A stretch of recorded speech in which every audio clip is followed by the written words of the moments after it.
The hot sand of Makkah shimmered like molten gold under the sun, and somewhere in that ruthless heat, a man lay chained to the earth. Every breath he took carried dust, pain, and yet unshakable faith. His lips were cracked, his voice weak, but from deep inside his soul, a whisper kept breaking the silence.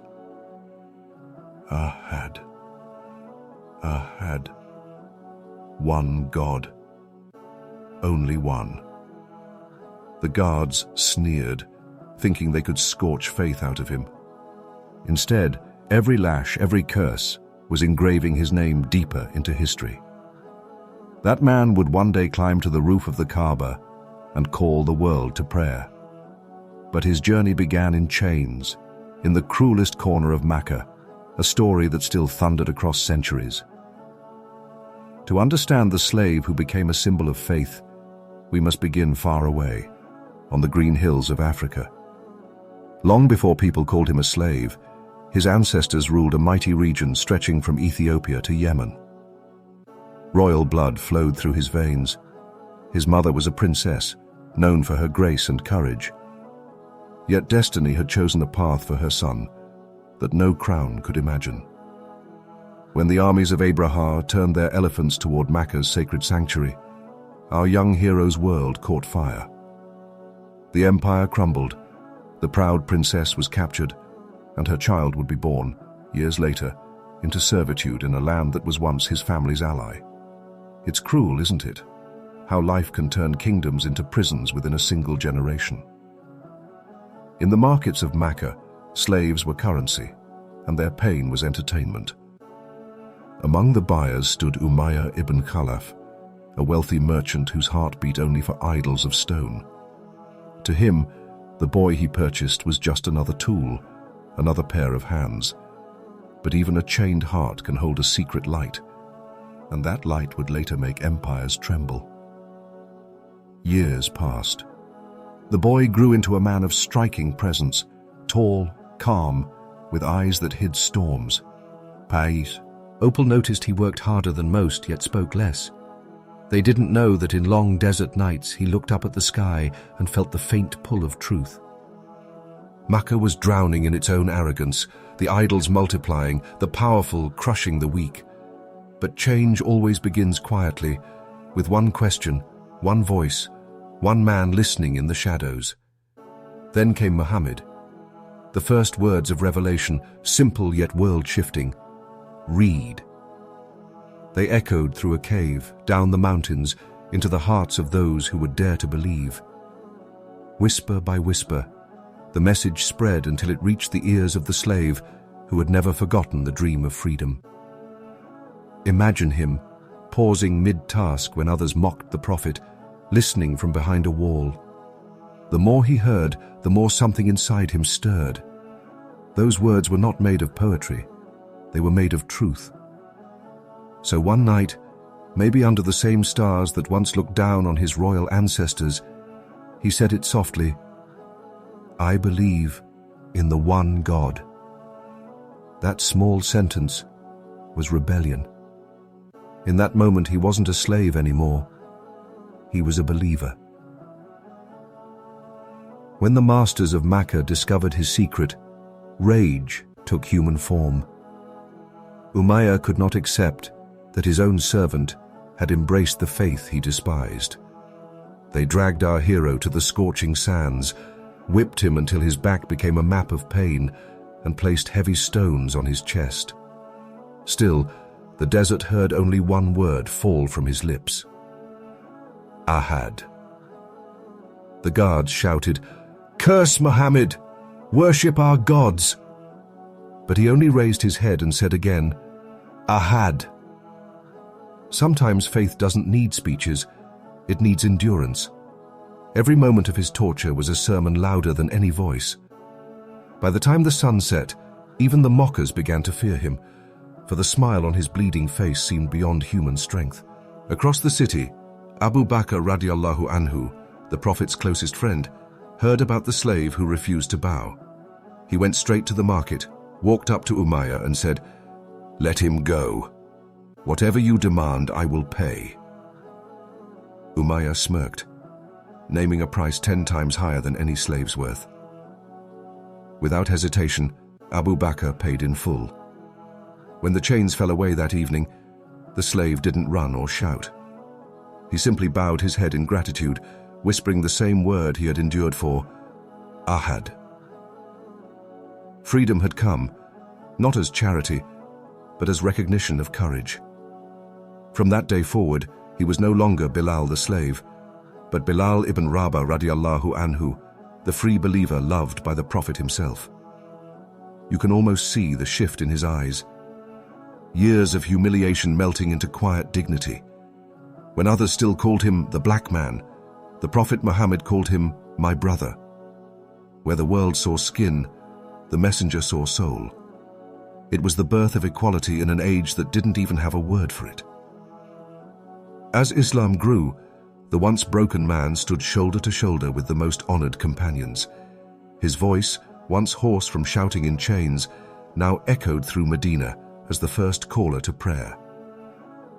Imagine the city hearing Allahu Akbar for the very first time through his deep, steady voice. The same voice that once cried Ahad in agony, now lifted hearts to heaven. Every time he climbed the minaret, memories must have returned. The heat, the chains, the stones. But instead of breaking him, they became his strength. For the voice of suffering had turned into the voice of worship. Bilal's story isn't only about one man's freedom. It's about a revolution written in sand and blood, the moment history declared that dignity doesn't come from birth or color, but from faith and perseverance. The same city that had once mocked him now assembled beneath him when he called them to prayer. The oppressors who had laughed at his pain now lowered their heads at the sound of his voice. That's the poetry of divine justice, slow, subtle, but absolute. When the battles of Badr and Uhud came, Bilal fought not for revenge, but for principle. Yet one face he could never forget, the face of his former master. During Badr, fate brought them together. Imagine the swirl of dust, swords clashing, and in the chaos, Bilal spotting Umayyah, terrified and hiding among captives. The chains of memory tightened. "That's him," Bilal said to his brothers. "The one who tortured me for saying one God."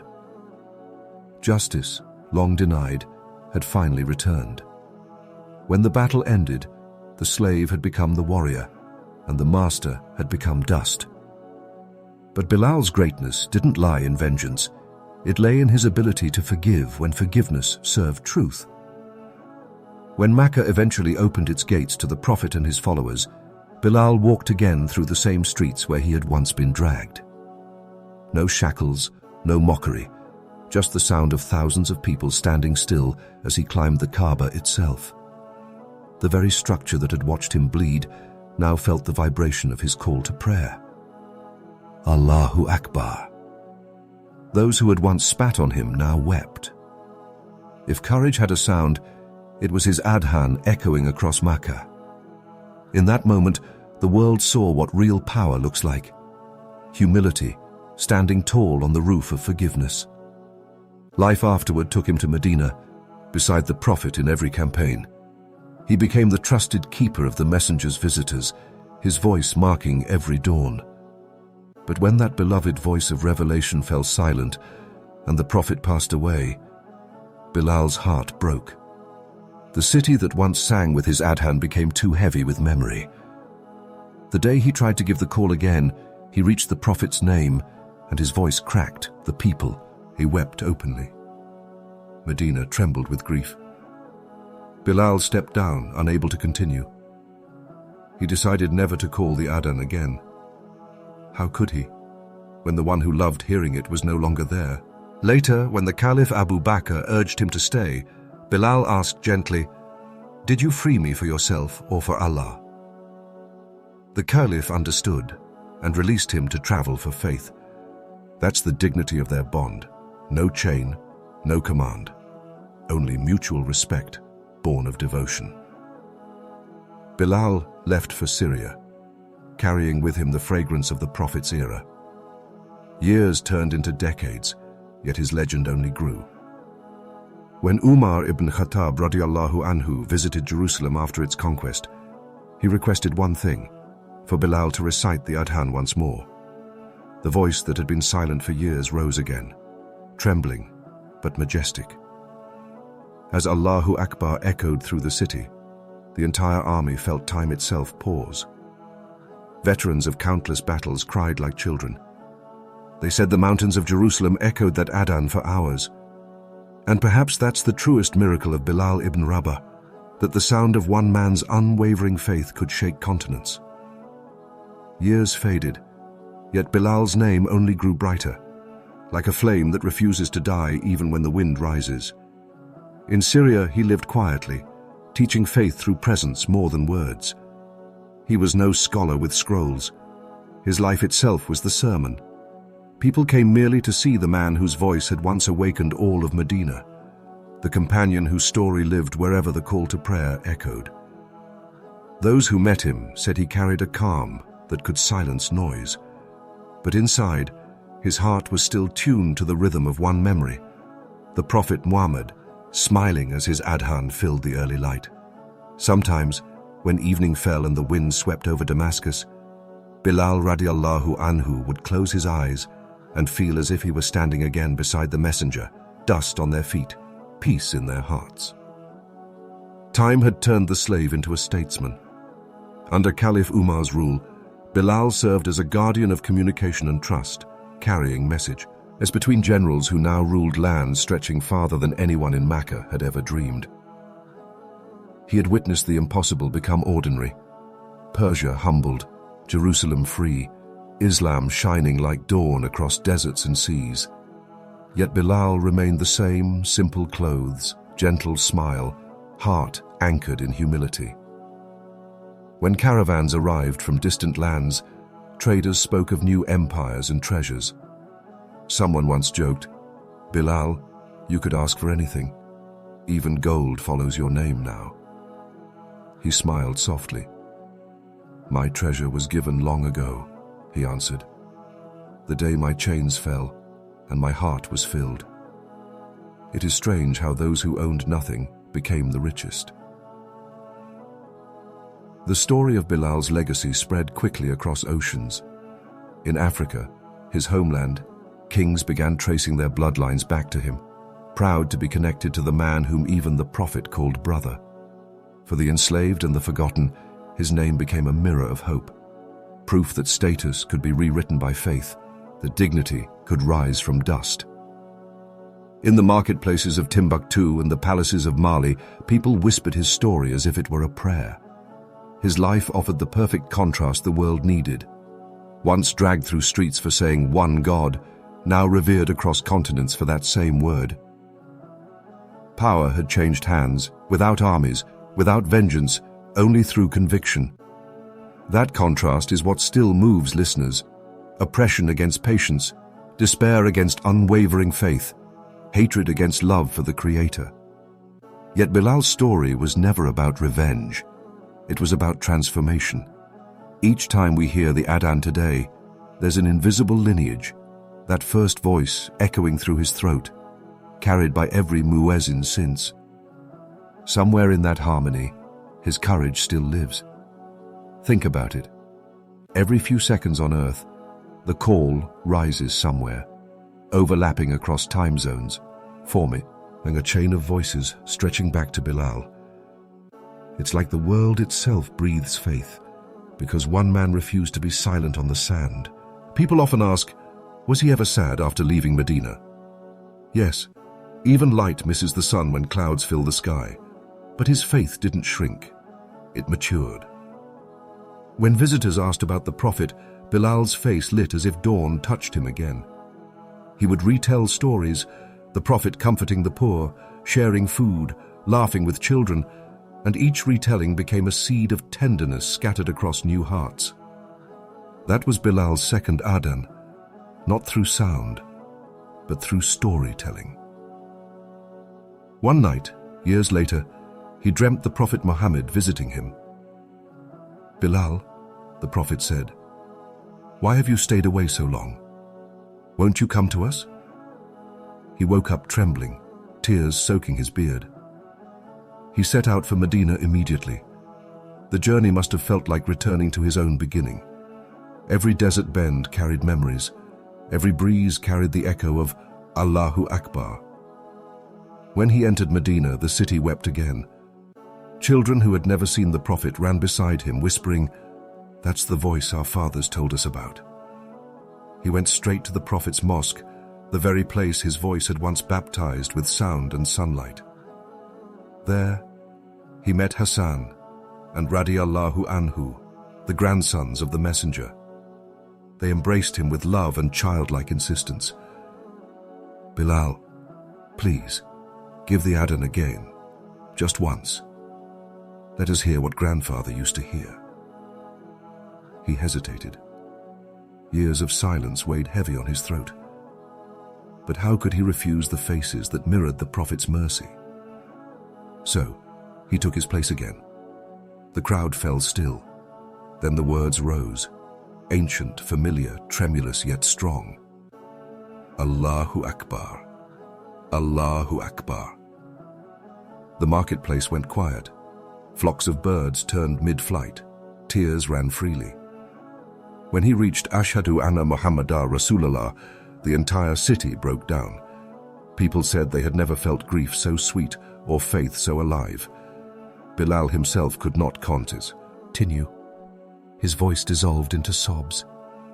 It was his final Adhan, the closing note of an era.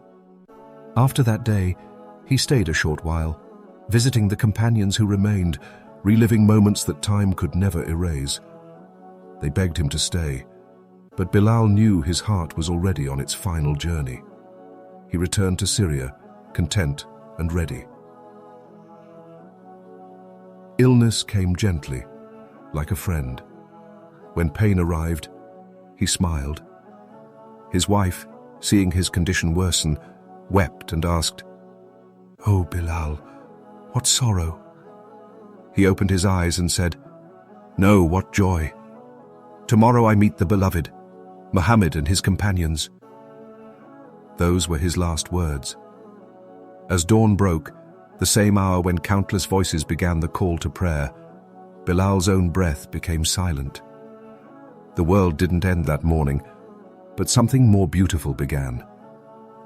Immortality of remembrance. Generations later, when conquerors, scholars, and travelers spoke about early Islam, they spoke of Bilal not as a footnote, but as a heartbeat. In every mosque, from Istanbul to Jakarta, when the human voice rises to call prayer, Bilal's spirit is there.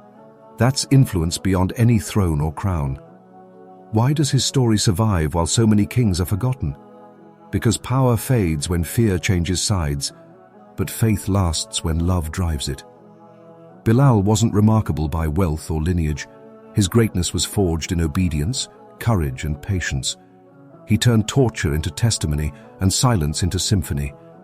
His life answers a question every era asks: can goodness survive cruelty? Bilal's existence itself is the proof. For the modern listener, the student scrolling through history videos at midnight, the person stuck in life's storms, Bilal's journey is more than nostalgia. It's instruction. Every humiliation can become honor if met with conviction. Every broken chain can sound like a bell that wakes others up. When fear tells you to give up, remember the me, and who lay beneath burning stones and said one God, and in doing so freed billions after him. Centuries have passed, yet the rhythm remains.